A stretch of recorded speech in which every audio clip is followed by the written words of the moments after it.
बिस्मिल्लाहिर्रहमानिर्रहीम। शेखुल इस्लाम हज़रत मौलाना मुफ्ती मोहम्मद तकी उस्मानी मुद्दज़िलुल आली पर कातलाना हमला जिसकी हम पुरज़ोर मज़म्मत करते हैं और हुकूमत पाकिस्तान से मुतालबा करते हैं कि हज़रत शेखुल इस्लाम पर कातलाना हमला करने वाले अफराद और उसके पीछे जो खुफिया साजिश है उसको फिलफौर बेनकाब किया जाए। हज़रत मौलाना तकी उस्मानी साहब कि उनकी सारी ज़िंदगी इत्तेहाद बैनुल मुस्लिमीन और मुसलमानों को जोड़ने के लिए और मुसलमानों में इत्तेहाद और इत्तेफाक के लिए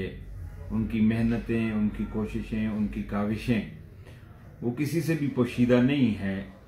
लेकिन दुश्मनान इस्लाम और दुश्मनान पाकिस्तान के हालात को ख़राब करने के लिए, यहाँ पे अफरा तफरी पैदा करने के लिए, फ़िरका वारियत की आग लगाने के लिए ये मज़मूम हरकत कर रहे हैं। लिहाजा हम हुकूमत वक्त से, मरकज़ की हुकूमत से भी और सूबाई हुकूमतों से भी ये मुतालबा करते हैं कि हज़रत शेखुल इस्लाम पर ये मज़मूम हमला करने वालों को फिलफौर गिरफ्तार किया जाए और इसके पीछे जो दुश्मनान इस्लाम की जो साजिश है उस साजिश को बेनकाब किया जाए। हज़रत मौलाना मुफ्ती तकी उस्मानी साहब मुद्दज़िलुल आली पर होने वाला हमला और इससे पहले उलमा की शहादतें, वो अगर उन उलमा पर कि जिन्होंने जिन उलमा को शहीद किया गया उनके कातलों को अगर गिरफ्तार किया जाता और उनको कैफर किरदार तक पहुंचाया जाता तो शायद ये आज का सानिहा रूनुमा न होता। लेकिन हम समझते हैं कि इस वक्त बाज़ नादीदा साजिशें जो कि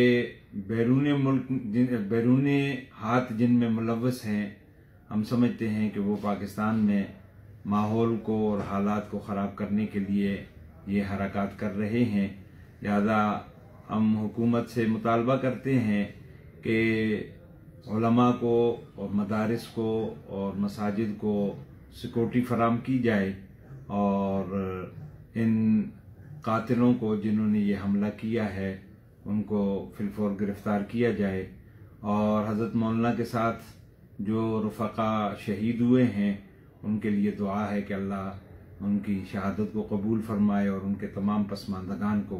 अल्लाह सब्र जमील नसीब फरमाए और जो साथी ज़ख्मी हुए हैं अल्लाह उनको जल्द अज जल्द सेहत कामिला आजिला मुस्तमिरा नसीब फरमाए। अस्सलामु अलैकुम व रहमतुल्लाह।